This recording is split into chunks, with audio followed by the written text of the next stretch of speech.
തുടർച്ചയായ രണ്ടാം ദിവസവും സ്വർണ്ണവിലയിൽ ഇടിവ്. ഇന്ന് ഗ്രാമിന് 240 രൂപയും പവന് 1920 രൂപയുമാണ് ഒറ്റയടിക്ക് കുറഞ്ഞത്. വിവാഹം ഉൾപ്പെടെയുള്ള ആവശ്യങ്ങൾക്കായി സ്വർണം വാങ്ങാനിരിക്കുന്നവർക്ക് ആശ്വാസം പകരുന്നതാണ് നിലവിലെ സാഹചര്യം. തുടർച്ചയായ രണ്ടാം ദിവസവും സ്വർണ്ണവിലയിൽ ഇടിവ് രേഖപ്പെടുത്തിയിരിക്കുകയാണ്. ഇന്ന് ഒറ്റയടിക്ക് ഗ്രാമിന് 240 രൂപയും പവന് 1920 രൂപയുമാണ് കുറഞ്ഞത്. ഇതോടെ ഗ്രാമിന് 14,520 രൂപയും പവന് 1,14,240 രൂപയിലുമാണ് വ്യാപാരം നടക്കുന്നത്. ഇതോടെ വീണ്ടും ഗ്രാം വില 15,000 രൂപയ്ക്ക് താഴെയെത്തി. തുടർച്ചയായി സ്വർണ്ണവില ഇടിയുന്നത് വിവാഹം ഉൾപ്പെടെയുള്ള ആവശ്യങ്ങൾക്കായി സ്വർണം വാങ്ങാനിരിക്കുന്നവർക്ക് ആശ്വാസമാണ്. എന്നാൽ സ്വർണം നിക്ഷേപമായി കാണുന്നവർക്ക് വിലയിലെ ഇടിവ് ആശങ്കയാകുന്നുണ്ട്. വില 2 ലക്ഷത്തിലേക്കടക്കം ഉയരുമെന്ന പ്രതീക്ഷയിൽ പലരും അടുത്ത കാലത്തായി വലിയ തോതിൽ സ്വർണത്തിൽ നിക്ഷേപിച്ചിരുന്നു.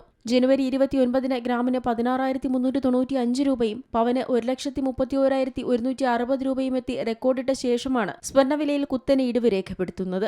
റെക്കോർഡ് വിലയിൽ നിന്ന് പവന് 16,920 രൂപയുടെ കുറവാണ് ഇപ്പോഴുണ്ടായിട്ടുള്ളത്. 22 ക്യാരറ്റിന് പിന്നാലെ ചെറു ക്യാരറ്റുകളുടെ വിലയിലും സമാനമായി കുറവ് രേഖപ്പെടുത്തുന്നുണ്ട്. ലൈറ്റ് വെയ്റ്റ് ആഭരണങ്ങൾ നിർമ്മിക്കാൻ ഉപയോഗിക്കുന്ന 18 ക്യാരറ്റിന് ഗ്രാമിന് 195 രൂപ കുറഞ്ഞ് 11,735 രൂപയായി. 14 ക്യാരറ്റിന് ഗ്രാമിന് 9,135 രൂപയും 9 ക്യാരറ്റിന് ഗ്രാമിന് 5,890 രൂപയുമാണ് നിലവിലെ വില. വെള്ളിവിലയിലും ഇന്ന് ഇടിവ് രേഖപ്പെടുത്തിയിട്ടുണ്ട്. ഗ്രാമിന് 15 രൂപ കുറഞ്ഞ് 280 രൂപയിലാണ് ഇന്ന് വ്യാപാരം പുരോഗമിക്കുന്നത്. കഴിഞ്ഞ ദിവസം രാജ്യാന്തര സ്വർണ്ണവില 3% ഇടിഞ്ഞതാണ് കേരളത്തിലും വില കുറയുന്നതിന് കാരണമായത്.